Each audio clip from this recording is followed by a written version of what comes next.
This podcast is brought to you by Progressive Insurance. Do you ever find yourself playing the budgeting game? Well, with the Name Your Price tool from Progressive, you can find options that fit your budget and potentially lower your bills.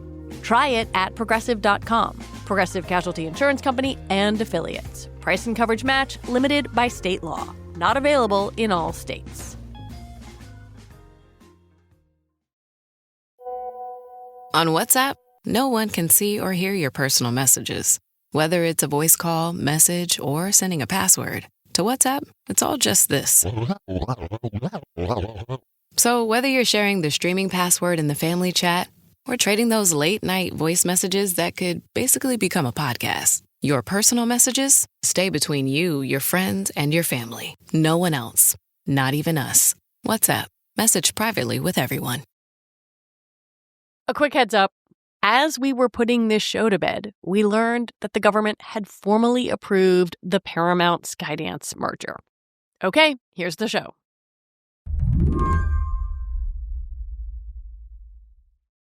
Welcome, one and all, to The Late Show. I'm your host, Stephen Colbert.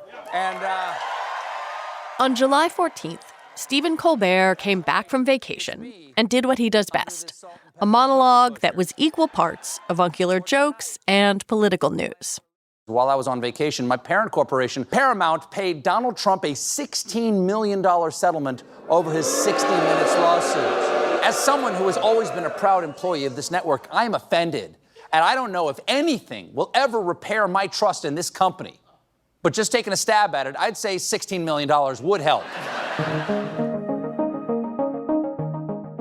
The money went to Trump over a suit about editing a 60 Minutes episode, a suit Paramount itself said was without merit.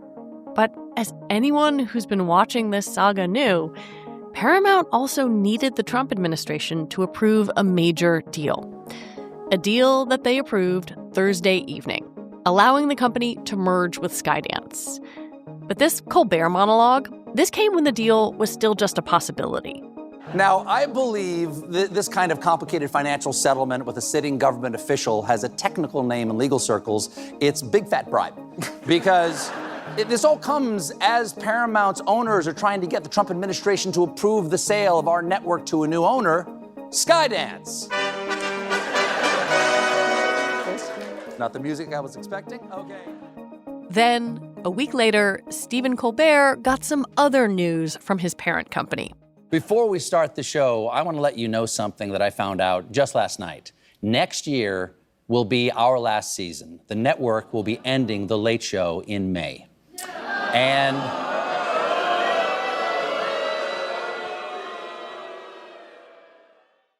I'm not saying one thing follows the other, at least not explicitly. After all, Colbert is famous for skewering Trump and his own bosses. And late-night TV is in trouble. But there was basically no way for Paramount and CBS to avoid the perception of politics. That's what NPR media critic Eric Deggans had to say when I called him up on Thursday, before the deal had officially gone through. Even if you believe what they say, which is that it was a purely financial decision, they had to know that people would draw those inferences. They must have concluded that they had to deliver the news now, regardless of the inferences that people would draw. Today on the show, we're going to unpack those inferences a little bit. What's politics, what's business, and what's the last gasp of a medium trying to stay relevant in a world of streaming and vertical video? As they say in comedy, it's a little yes and. I'm Lizzie O'Leary, and you're listening to What Next TBD, a show about technology, power, and how the future will be determined. Stick around.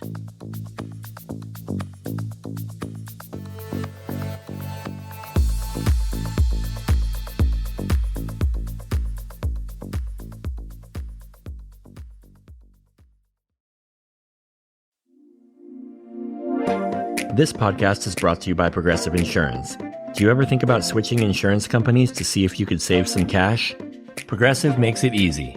Just drop in some details about yourself and see if you're eligible to save money when you bundle your home and auto policies.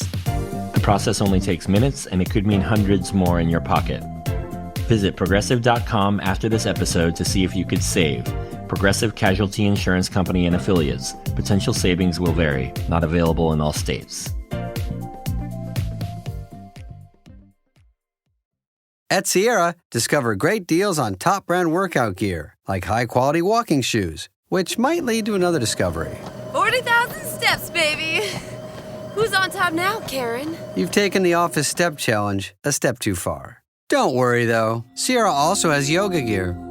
It might be a good place to find your zen. Discover top brands at unexpectedly low prices.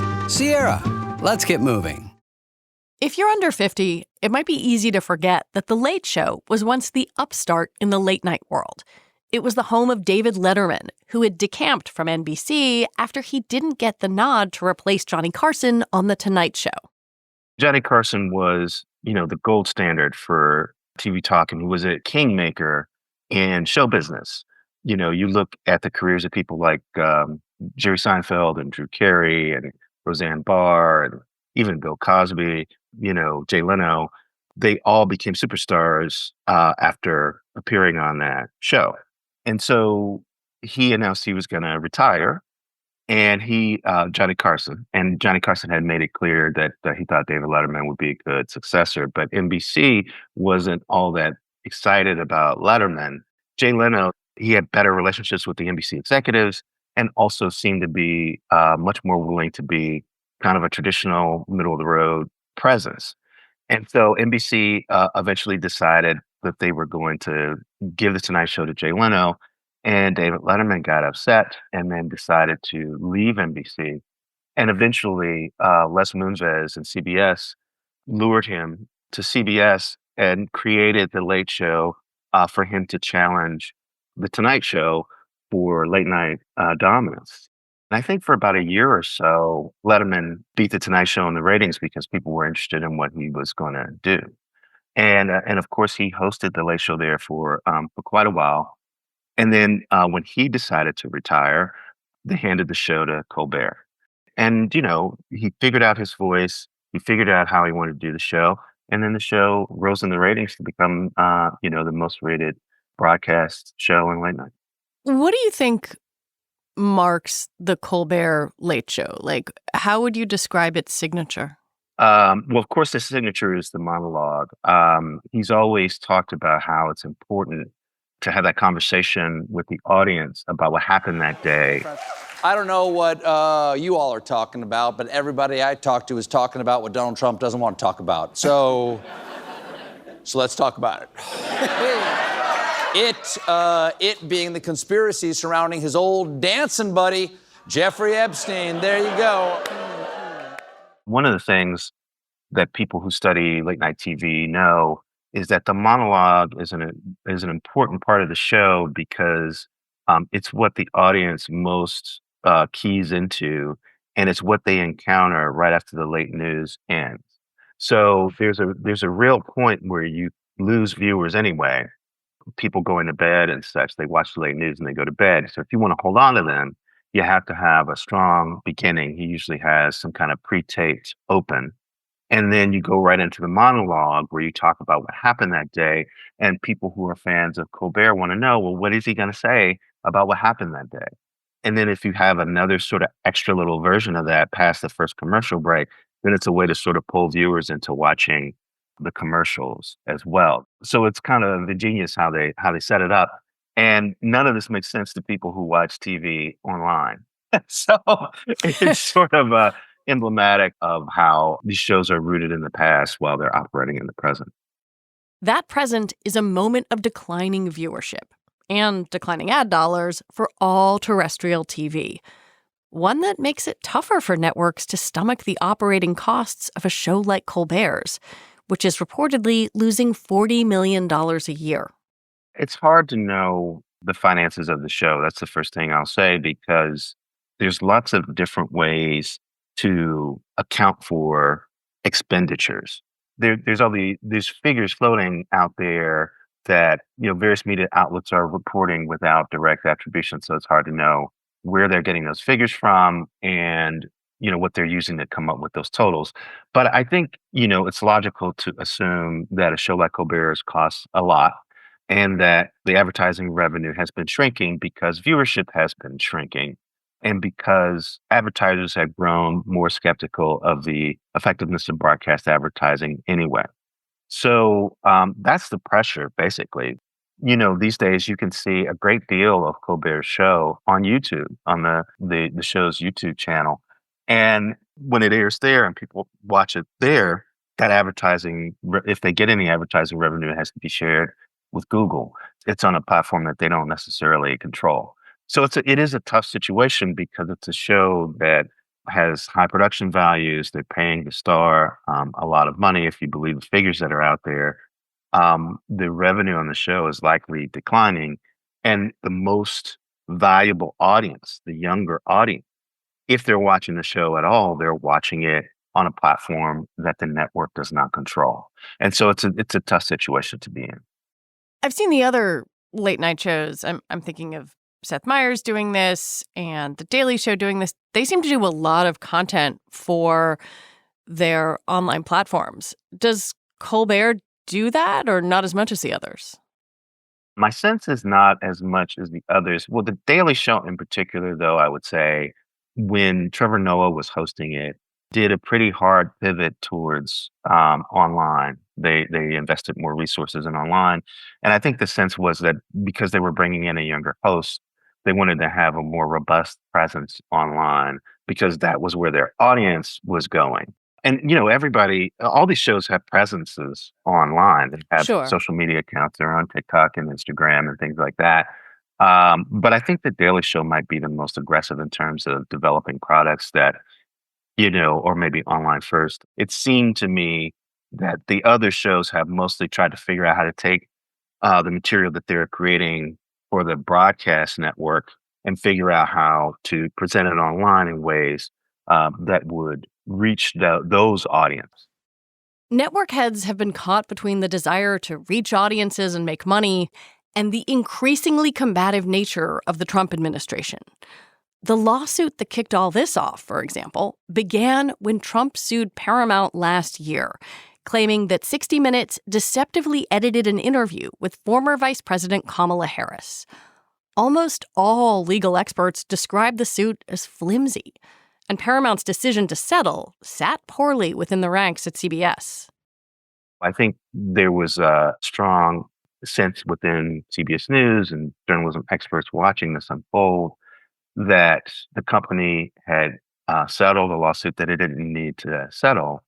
Again, as with Colbert, there was a lot of concern that this was about currying favor with the Trump administration rather than looking at their case and fighting a lawsuit and defending 60 Minutes' journalism and defending their right to edit stories the way they need to as journalists.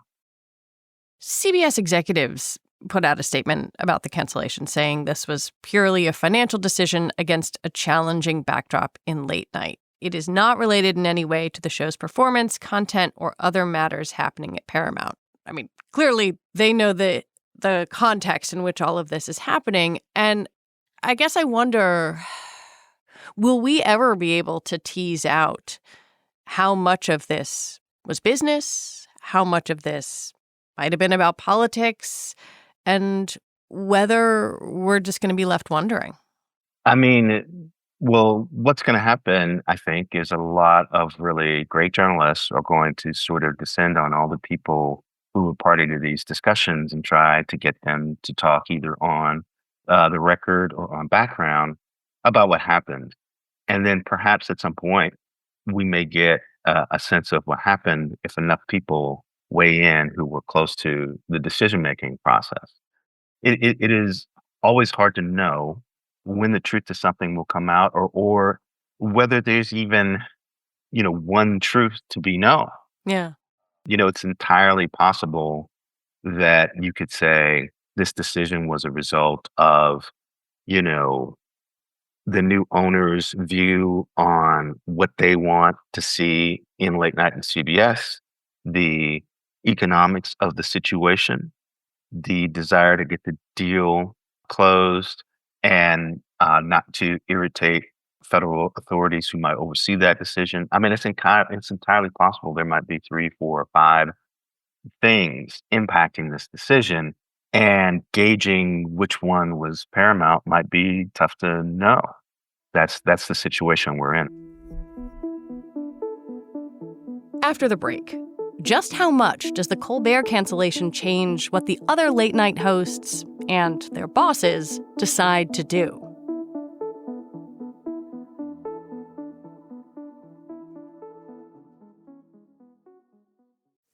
Not all meals are created equal. For instance, breakfast has the spicy egg McMuffin for a limited time, and lunch doesn't. McDonald's breakfast comes first. Ba-da-ba-ba-ba. AI is moving fast. So fast, it's hard to keep up.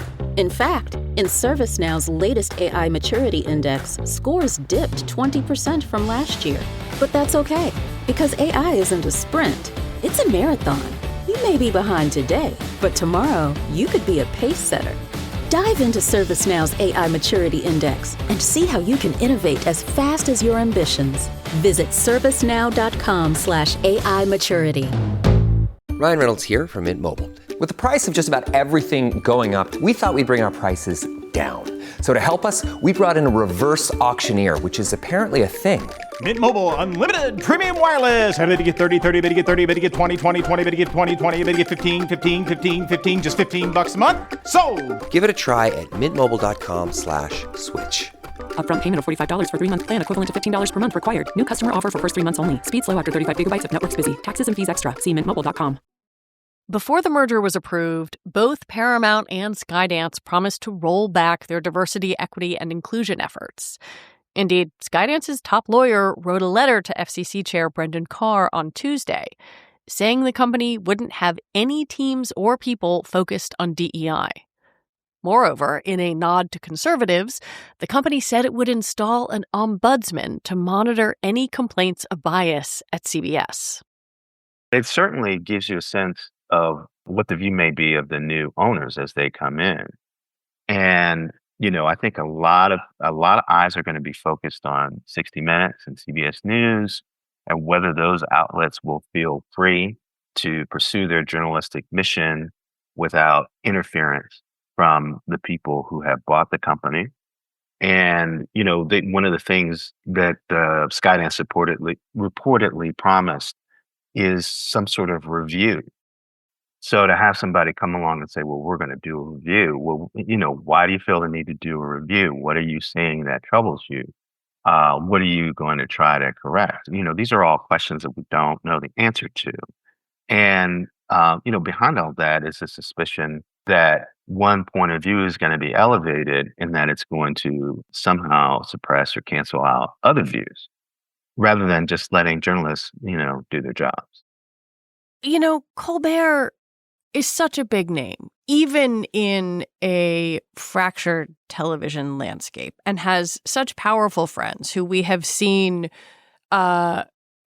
speak on their own late night shows and their social media accounts. And I wonder what the distance is, or if there's distance between how, say, a Jon Stewart or a Jimmy Kimmel is watching what played out and how the owners and executives running those companies are watching the Colbert drama played out. Like, what is the conversation that is going on in those boardrooms now that this thing has happened? Well, I think there's always been a sense among people who work in the late night space and people who observe the late night space that there was this economic challenge that eventually was going to become a public issue. At some point, you have to address the fact that audiences are shrinking and, life and the industry being what it is, costs aren't shrinking. So I think everybody in late night sort of knew that the genre would have to confront this idea of how do we stay relevant? How do we think about what we do in a way to either capture an audience that's more profitable than we have now or increase the audience that we have? And so when something public like this happens where the show that's considered the top broadcast late night show is canceled, I think people in the space are wondering whether that will embolden other companies to say, well, since CBS is taking all this flack for canceling Colbert, it's easier to demand more concessions from the shows that remain. And they don't necessarily have to cancel them, but they can certainly demand that they cut their costs in a more severe way, because then they can now say, well, we're not canceling you. So we're not doing what CBS did, but we need to make these shows more fiscally responsible. That, I'm sure people on late night are worried that might happen. And I'm sure people on late night are worried that it just might inspire companies to walk away from the shows that they have. But these shows have always been about the profile of the network and a point of pride for the networks. At some point, the networks may decide that point of pride is not as important to them as what the shows are costing them. And of course, that's the question everybody's sort of asking, is that going to happen? If it happens, how would it happen? Or does it change what they are willing to tolerate, maybe from the host who's a point of pride? Well, I also think, though, that Colbert's success proved that, like basically, the one thing we haven't really talked about is that, Jimmy Fallon had Donald Trump on his show when he was running for president. Mm-hmm. And he joked with him, and he tousled his hair, and he kind of presented a segment that made Trump look good. Donald, I want to ask you, because the next time I see you, you could be the president of the United States. I just wanted to know if there's something we could do that's just not presidential, really, or something that we can do now that we're just both civilians. Like what? This is... I'm not liking the sound of this. Go ahead. Can I mess your hair up? The answer is yes, but the people in New Hampshire, where I'm going to be in about an hour from now, I hope they're going to understand. Okay? You say yes? Go ahead. With my hairspray. And that hurt him in the ratings. And I think it sort of made people feel like we're in this crucial moment where the other hosts are speaking up about, important political issues. And this guy is tousling the hair of Donald Trump. And he later said he made a mistake. Well, he said he made a mistake because his ratings got hurt. And that was when, if I'm remembering right, that was when Colbert kind of took the lead in ratings and got a lead in total viewers, at least, that he kept. And so I think the lesson of that to the companies that put on these late night shows is that if it looks like they are muzzling their hosts, the late night audiences will not appreciate that. The audiences for those shows are the audiences for those shows. And, they expect a certain thing from these performers. And that may be one reason why CBS didn't try to curtail what Colbert was doing.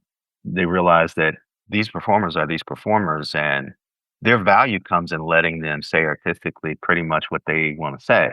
And either you buy the whole thing or you don't. I think that might be the lesson of this moment, and also the lesson of what happened to Fallon.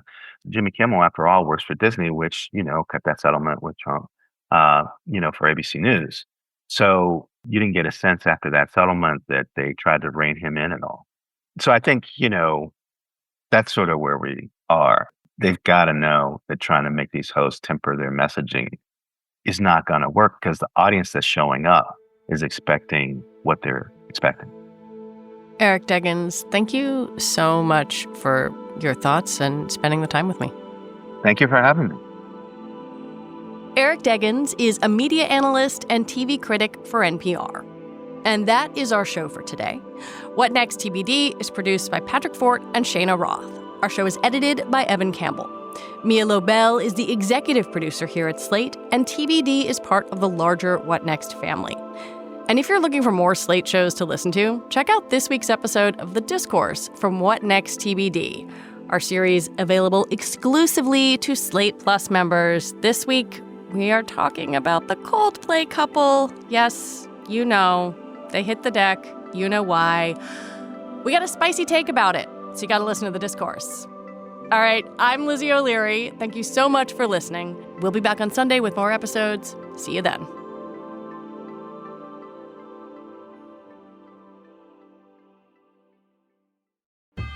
Life is a workout, and Smoothie King is here to help you power through. Whether you're grinding out bicep curls or muscling the couch across the living room, crushing morning miles, or sprinting through back-to-back meetings, Smoothie King has fuel to help you maximize your workouts, own your recovery, and elevate your game. Give your body the energy, protein, and power it needs with a lineup of delicious smoothies made to help you conquer your goals. Only at Smoothie King.